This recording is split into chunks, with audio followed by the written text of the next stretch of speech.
الحمدللہ رب العالمین والصلاة والسلام علی سید الانبیاء والمرسلین وعلی آلہ وصحبہ اجمعین. قول اللہ تعالی فی القرآن المجید والفرقان الحمید سورة أنزلناها وفرضناها وأنزلنا فيها آيات بينات لعلكم تذكرون. الزانية والزاني فاجلدوا كل واحد منهما 100 جلدة ولا تأخذكم بهما رأفة في دين الله إن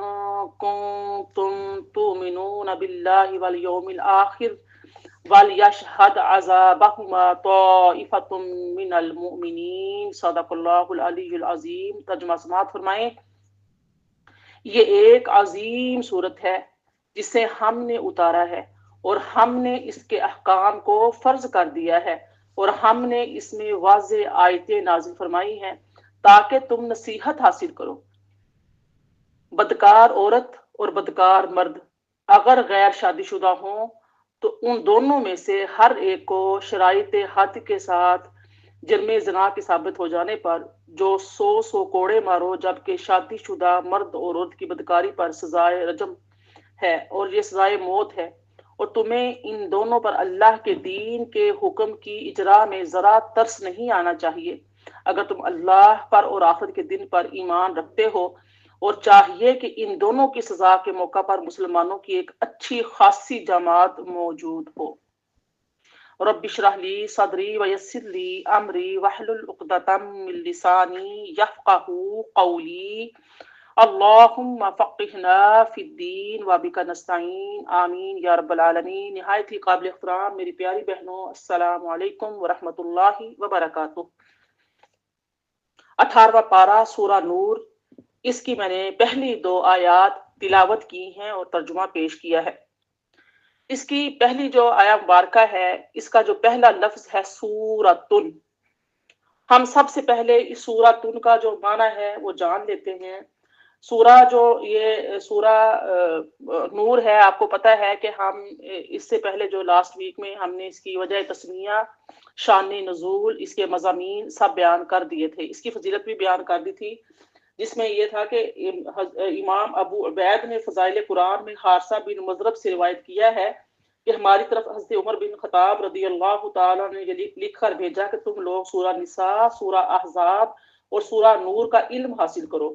امام حاکم نے ابو وائل سے روایت کیا کہ میں نے اپنے ایک ساتھی کے ساتھ حج کیا اور میرے ساتھ حضرت ابن عباس رضی اللہ تعالیٰ عنہ بھی تھے. تو حضرت ابن عباس سورۃ النور کو پڑھتے تھے اور اس کی تفسیر کرتے تھے. تو میرے ساتھی نے کہا سبحان اللہ،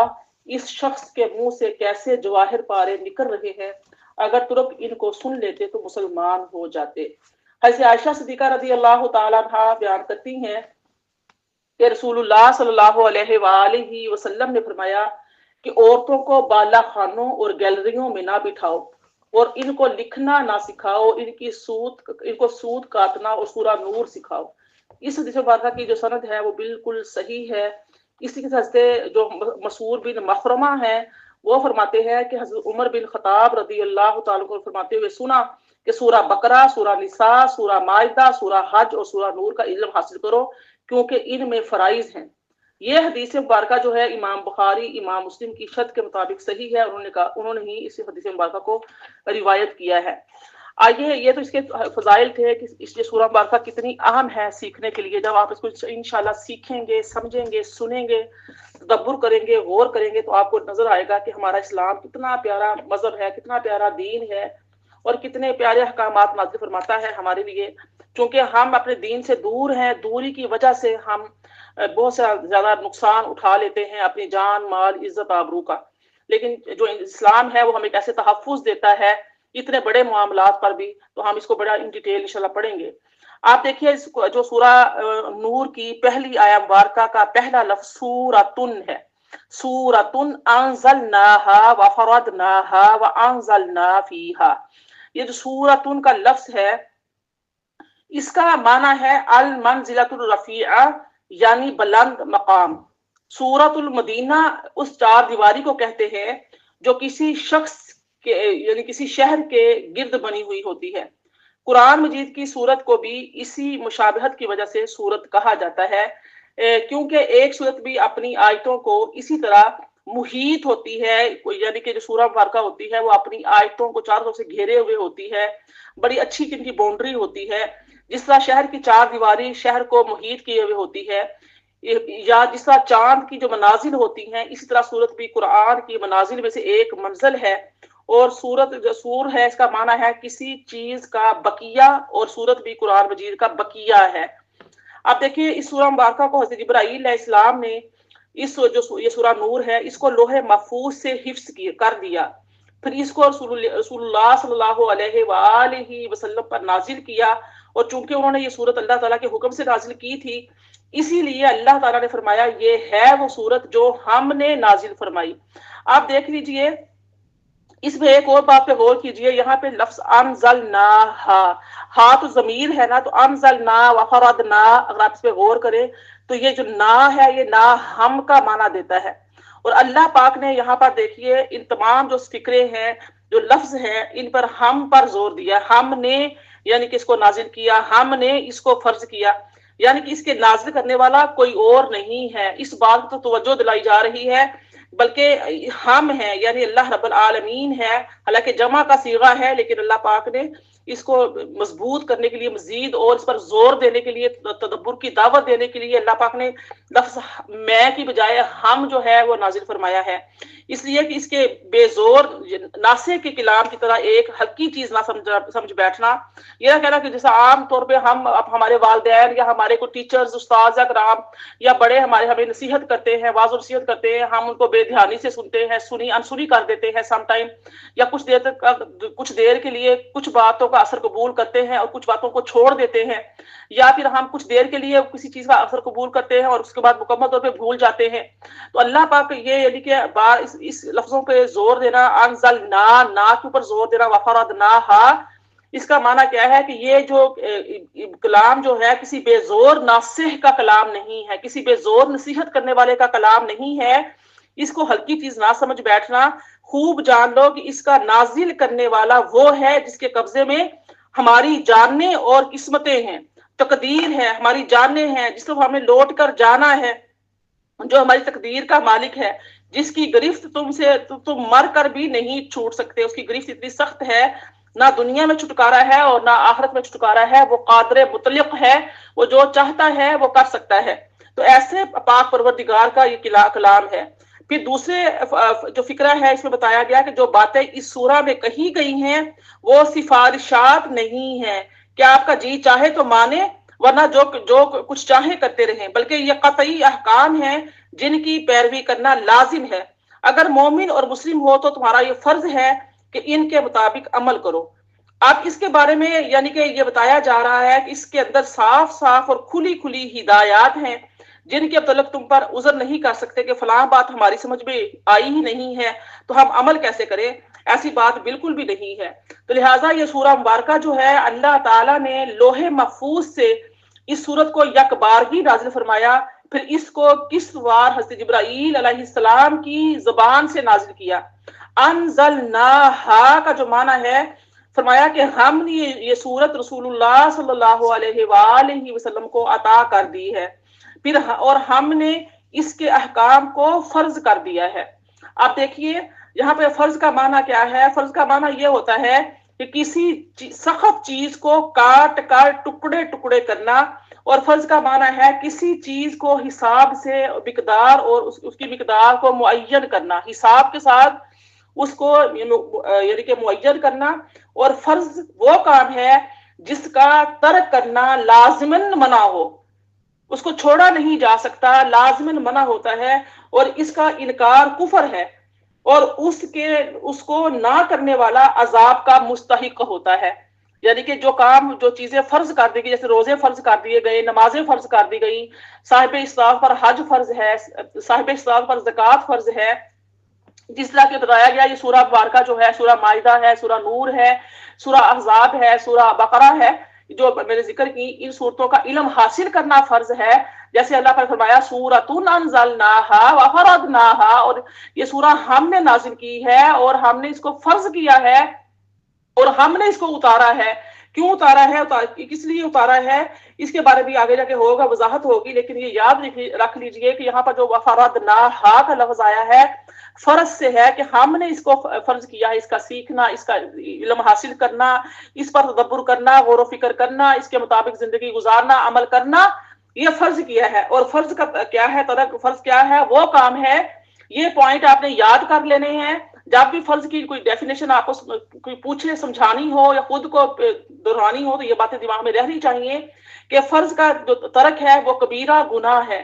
اور کبیرہ گناہ آپ کو پتا ہے کہ بغیر معافی کیے گناہ کو چھوڑے معاف نہیں ہوتا۔ دوسرا یہ ہے کہ یہ لازمی منع ہوتا ہے اس کا ترک کرنا، اور اس کا انکار جو ہے وہ کفر ہوتا ہے، اور اس کو نہ کرنے والا اللہ تعالی کے عذاب کا مستحق ہوتا ہے، عذاب نار کا مستحق ہوتا ہے، اس لیے اس پر زور دیا گیا ہے۔ اب دیکھیے یہاں پر اگر ہم دیکھیں کہ فرض کے بارے میں فرمایا گیا ہے فَنِصْفُ مَا فَرَضْتُمْ، سورہ بقرہ کی آیت نمبر 237 میں آتا ہے، یعنی تم نے میت کا جو طریقہ معین کیا ہے اس کا نصف ما فرضتم، اس کا نصف فرمایا الذی فرض علیک القرآن۔ آپ نے جو میں آیتیں پڑھ رہی ہوں اس کے اوپر لفظ فرض پر غور کرنا ہے کہ فرض، اس میں سورہ بقرہ کی آیت پڑھی ما فرضتم، میں نے تم پر فرض کیا ہے، یہاں فرمایا الذی فرض علیک القرآن، سورہ قصص کی آیت 85 میں ہم پڑھتے ہیں، یعنی جس ذات نے آپ پر قرآن مجید کو معین کیا، فرض کیا، اتارا، اور اس کا معنی کسی چیز کو واجب کرنا ہے۔ اس آیت کا معنی ہم نے اس صورت کے احکام کو آپ پر واجب کیا ہے۔ اللہ تعالی نے اس صورت کی ابتدا میں مختلف احکامات اور حدود کو بیان کیا ہے۔ میری پیاری بہنوں، جو حدود ہیں اس کے بارے میں ہم انشاءاللہ تعالی ان ڈیٹیل پڑھیں گے کہ حدود کا معنی اور مفہوم کیا ہے، حدود ہوتی کیا ہیں، اور ان کو توڑنے والا کس عذاب کا یا کس سزا کا مستحق ہوتا ہے۔ تو فرمایا کہ اس میں مختلف احکام ہیں اور ان کا حدود کو بیان فرمایا ہے، اور سورہ کے آخر میں توحید کے دلائل بیان فرمائے۔ احکام اور حدود کا تو پہلے بندوں کو علم نہ تھا، لیکن توحید کے دلائل تو زمین و آسمان میں پھیلے ہوئے ہیں، اور ان نشانیوں کو دے کر ہر شخص صاحب نشان تک پہنچ سکتا ہے۔ اس لیے اللہ پاک کی ذات نے اس آیت برکہ میں فرمایا تاکہ تم نصیحت حاصل کرو، کیا فرمایا لعلکم تذکرون، تاکہ تم نصیحت حاصل کرو۔ تذکرون کا تذکرہ نصیحت ہے۔ قال رب اجعل لی آیہ، قال آیتک الا تکلم الناس ثلاث لیال سویا، سورہ مریم کی آیت 10 میں آتا ہے کہ زکریا علیہ السلام نے کہا اے میرے رب میرے لیے کوئی آیت یعنی کہ کوئی علامت مقرر فرما دے۔ فرمایا تیری آیت یعنی تیری علامت یہ ہے کہ تم باوجود تندرست ہونے کے 3 دن تک کسی سے بات نہیں کر سکو گے۔ اب دیکھیے اس صورت میں جس طرح فرائض اور واجبات بیان کیے گئے ہیں یہ سورہ مبارکہ سورہ نور میں، اسی طرح سے اس صورت میں بہت سے مستحبات بھی اللہ پاک نے بیان فرمائے ہیں۔ آپ دیکھ لیے یہاں پر ہم یہ چیز سمجھ لیتے ہیں کہ اللہ پاک نے جو اس کے اندر جو قانون وضع فرمایا ہے اور اخلاقی اور تاریخی پہلو پر جو تشریح طلب ہیں ان کی تفصیل یعنی کہ اگر بیان ہم نہیں کرتے تو یہ بھی پھر آپ کو صورت سمجھنے میں مشکل ہوگی۔ جیسا کہ اللہ پاک نے یہاں پہ فرمایا ہے آیت نمبر 2 میں الزانیۃ والزانی فاجلدوا کل واحد منہما مئۃ جلدۃ ولا تأخذکم بہما رأفۃ فی دین اللہ ان کنتم تؤمنون باللہ والیوم الآخر ولیشہد عذابہما طائفۃ من المؤمنین۔ اب دیکھیے جو یہ یہاں پہ مسئلہ بیان کیا جا رہا ہے زنا کا جو عام مفہوم لیا جاتا ہے، اس سے تو دیکھیے کہ ہر شخص جو ہے، ہر مرد و عورت جو باشعور ہے، سمجھدار ہے، وہ اس چیز سے واقف ہیں کہ یہ اس میں اللہ پاک نے زانیہ کا تذکرہ کیا ہے، اور زانیہ عورت کو کہا جاتا ہے۔ زانیہ عورت کا ذکر یعنی کہ جہاں پہ اللہ پاک نے ذکر پہلے فرمایا ہے مرد کا، بعد میں فرمایا ہے، تو ہم یہ ذکر پہلے کیوں فرمایا یا بعد میں کیوں فرمایا یہ تو ہم بعد میں دیکھیں گے، لیکن زنا کا جو معنی ہے، مفہوم ہے، اس کو ہم اچھے طریقے سے سمجھیں گے کہ قانونی، اخلاقی اور تاریخی جو پہلو ہے اس کے جو ہے وہ بہت ہی تشریح طلب ہے، تاکہ ان کی تفصیل بیان اگر نہیں کی جائے گی تو پھر کیا ہوگا کہ انسان کو اس کے معنی اور مفہوم سمجھنا مشکل ہوں گے۔ تو فرمایا کہ ایک مرد اور ایک عورت بغیر اس کے کہ ان کے درمیان جائز رشتہ زن و شوہر یعنی کہ خاوند اور بیوی باہم مباشرت کا ارتکاب کریں، تو اس کا اخلاقاً برا ہونا یا مذہباً گناہ ہونا یا معاشرتی حیثیت سے معیوب ہونا اور قابل اعتراض ہونا ایک ایسی چیز ہے جس پر قدیم ترین زمانے سے آج تک تمام انسانی معاشرہ جو ہے وہ متفق رہا ہے۔ اور یعنی کہ اس کے معنی میں جو فرماتے ہیں زنا کے معنی میں، زنا کا جو لغوی معنی ہے وہ یہ ہے کہ پہاڑ پر چڑھنا، سائے کا سکڑنا یا پیشاب کو روک لینا۔ ایسے حدیث مبارکہ میں یہ الفاظ ہے لا یصلی احدکم وہو زنا، تم میں سے کوئی شخص پیشاب روکنے کی حالت میں نماز نہ پڑھے۔ آپ دیکھیں یہاں پر بھی زنا کا جو معنی لیا گیا ہے وہ روکنے کا لیا گیا ہے۔ میں نے کیا بتایا کہ زنا کا جو لغوی معنی ہے، جو لغت یعنی کہ لغت عربی جو لوگ ہیں اس کا معنی جو لیتے ہیں وہ ہے کسی چیز کے اوپر چڑھنا، یعنی کہ سائے کا سکڑنا، پیشاب کا روک لینا۔ حدیث مبارکہ سے دلیل دی اس بات کی کہ زنا کا معنی ہوتا ہے روکنا۔ اسی طرح سے ایک اور حدیث میں آتا ہے کہ حضرت ابو ہریرہ رضی اللہ تعالیٰ بیان فرماتے ہیں کہ رسول اللہ صلی اللہ علیہ وآلہ وسلم نے فرمایا تم میں سے کوئی شخص اس حال میں نماز نہ پڑھے کہ وہ پیشاب اور پخانے کو روک رہا ہو۔ آپ دیکھ لیجئے یہاں پر بھی روکنے کا معنی ہے اس حدیث مبارکہ میں بھی کہ زنا کا معنی کیا ہے، کسی چیز کو روک لینا۔ حضرت عائشہ رضی اللہ تعالیٰ عنہا بیان کرتی ہیں کہ رسول اللہ صلی اللہ علیہ وسلم نے فرمایا جب کھانا آ جائے تو نماز کامل نہیں ہوتی، اور نہ اس وقت جب نمازی پیشاب اور پخانے کو روک رہا ہو۔ تو یعنی کہ اس کا معنی یہی ہے۔ علامہ راغب اصفہانی بھی لکھتے ہیں کہ زنا کا معنی ہے کسی عورت کے ساتھ بغیر عقد شرعی کے ہم بستری کرنا۔ یہ سمپل سادہ جو ہے بغیر عقد شرعی، جو شریعت نے جس طریقے سے نکاح کا حکم دیا ہوا ہے اس نکاح کے بغیر جو ہے نا آپس میں ہم بستری کرنا، ایسا تعلق مرد و عورت نے قائم کر لیا تو وہ زنا کہلاتا ہے۔ اس کے بعد جو ہے ہم یہ دیکھتے ہیں کہ یہ زنا جو ہے یہ وجہ کیا ہے، منع کیوں کیا گیا ہے، اس کے کیا نقصانات ہیں جس پہ شریعت اتنی سختی کرتی ہے۔ تو آپ دیکھ لیجئے کہ یعنی کہ اس کے بارے میں یہ ہے کسی نے آج تک کسی بھی یعنی کہ فرقے نے یا کسی کے بھی مذہب نے اس میں اختلاف نہیں کیا کہ یہ اختلاف نہیں کیا، یہ ایک عالم گیر اتفاق رائے کی وجہ ہے کہ انسانی فطرت خود زنا کی حرمت کا تقاضا کرتی ہے۔ انسانی فطرت اس چیز کو ناپسند کرتی ہے، وہ نہیں چاہتی کہ بغیر نکاح کے کوئی ایسا بندھن، ایسی رشتہ، ایسا کوئی تعلق قائم کیا جائے۔ تو نوع انسانی کی بقا، یہ جو ہے انسانیت کی بقا اس میں ہے، انسانی تمدن کا قیام، دونوں اس بات پر یہ منحصر ہے کہ عورت اور مرد محض لطف اور لذت یعنی کہ جو لذت حاصل کرنے کے لیے ملنے اور پھر الگ ہو جانے میں آزاد نہ ہوں۔ شریعت مطہرہ یہ نہیں چاہتی کہ مرد و عورت آپس میں لذت حاصل کریں اور اس کو یعنی کہ بغیر نکاح کے جب چاہے جو مرد جس مرضی عورت کے پاس چلی جائے، یا پھر عورت جو بھی ہے اپنی اس نفسانی خواہش کو پورا کرنے کے لیے کسی بھی مرد کے پاس چلی جائے۔ شریعت یہ ناپسند کرتی ہے، کیونکہ یہ کیوں ناپسند کرتی ہے کہ نوع انسانی کی بقا اور انسانی تمدن کا قیام دونوں اس بات پر منحصر ہے کہ عورت اور مرد محض لطف اور لذت کے لیے ملنے اور پھر الگ ہو جائے، اس میں یہ آزاد نہیں ہے، بلکہ ہر جوڑے کا باہمی تعلق ایک ایسے مستقل اور پائیدار عہد وفا پر استوار ہو جو معاشرے میں معلوم و معروف بھی ہو اور جسے معاشرے کی ضمانت بھی حاصل ہو۔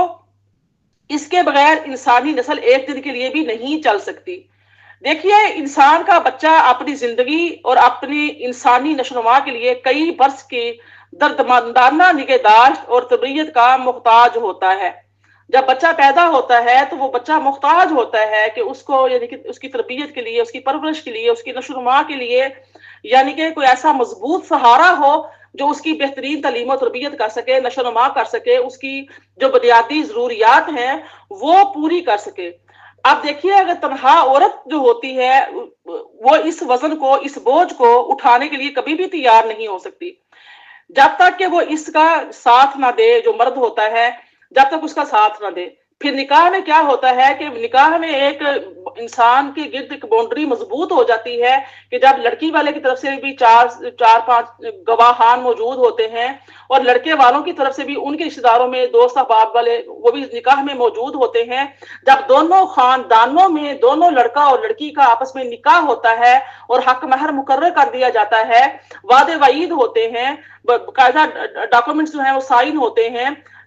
اس کے بعد جب نکاح ہوتا ہے لڑکی عزت کے ساتھ رخصت ہو کر جاتی ہے، اب اس صورت میں جو تعلقات قائم ہوتے ہیں تو وہ حلال ہوتے ہیں، اور اس میں صورت میں پیدا ہونے والا بچہ جو ہے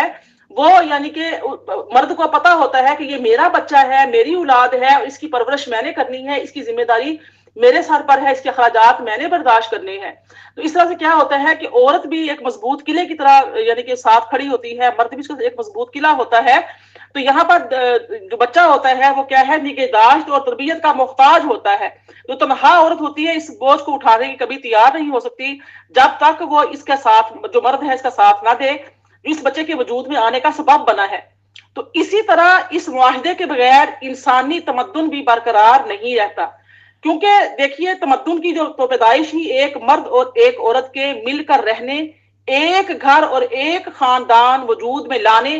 اور پھر خاندانوں کے درمیان رشتے اور رابطے پیدا ہونے سے ہی ہوتی ہے۔